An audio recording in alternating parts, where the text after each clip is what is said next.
Olá, Graça Borges. Como é que alguém com formação na área das ciências se aventura a escrever um romance que é do campo das letras? Eu sempre gostei de escrever, desde criança, e acho que gosto mais de escrever do que da área de ciências. A área de ciências apareceu muito mais tarde na minha vida. Neste romance, Da Minha Janela, como é que surgiu a ideia de escreveres esta história? Partiu de uma citação de um poema do Fernando Pessoa, A Tabacaria, uma citação que fala da janela, o que é que nós podemos ver a partir da janela, da nossa janela interior, o que é que saberíamos dos outros e o que saberíamos de nós mesmos se conseguíssemos ver através da janela. E a partir daí eu comecei a pensar numa história. Depois as coisas foram surgindo ao longo do tempo. Este livro, este romance, conta-nos a história da Maria Lina desde a sua infância até à sua idade adulta. Como é que tu defines esta personagem? É uma personagem sensível, atenta a tudo que a rodeia e que vai guardando tudo no seu interior. E é alguém que luta pelos seus sonhos. Normalmente os autores dizem que os personagens que criam têm vida própria e que muitas vezes tomam um rumo que o próprio autor não tinha pensado no início. Das personagens todas deste romance, Da Minha Janela, qual foi aquele personagem com quem tu mais discutiste? Quer dizer, foram vários que me foram surpreendendo, nomeadamente, por exemplo, o Ivo. O Ivo surgiu meio por acaso, que é um escritor, porque eu gostava de falar da vida de um escritor e toda a história dele, neste caso é uma história no plano imaginário, e eu não sabia muito bem como é que aquilo tinha que terminar. Mas fui encaixando depois na história.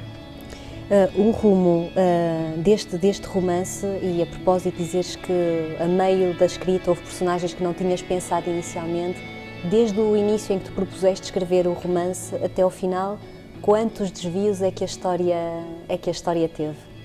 Teve imensos, nomeadamente o final. O final havia mais mortes que alguém existe e ficou tudo em aberto, mas houve vários desvios, sim. As únicas personagens que eu sabia que existiam no início era a Maria Lina e era o Guilherme. Que é o casal central, digamos assim, desta história. E a única coisa que eu sabia é que eu queria falar do grande amor deles. Não sei muito bem como é que havia de terminar, mas que seria um amor eterno. Era, no fundo, o que eu queria transmitir.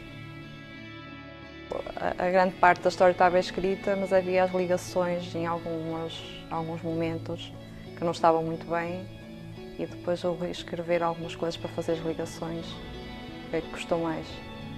Por quem é que tu gostavas que este romance fosse lido?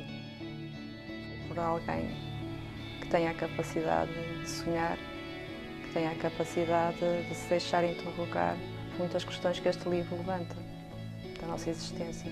E quais são essas questões com as quais tu quiseste interpelar o teu leitor? Há a questão do amor eterno, que te parece fundamental, sim, não é? Uma tese fundamental na tua vida. Que outras questões é que tu abordas aqui que gostarias que inquietassem o leitor? Como lidar com o sofrimento, com as perdas, com a morte. São temas também centrais neste livro.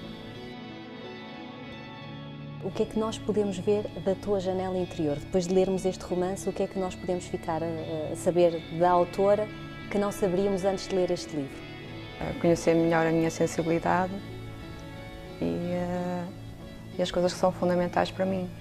Esta história que também nos conduz até às Canárias, e tu que escreveste este livro ao longo de 12 anos, em que espaços e em que sítios é que este romance foi escrito?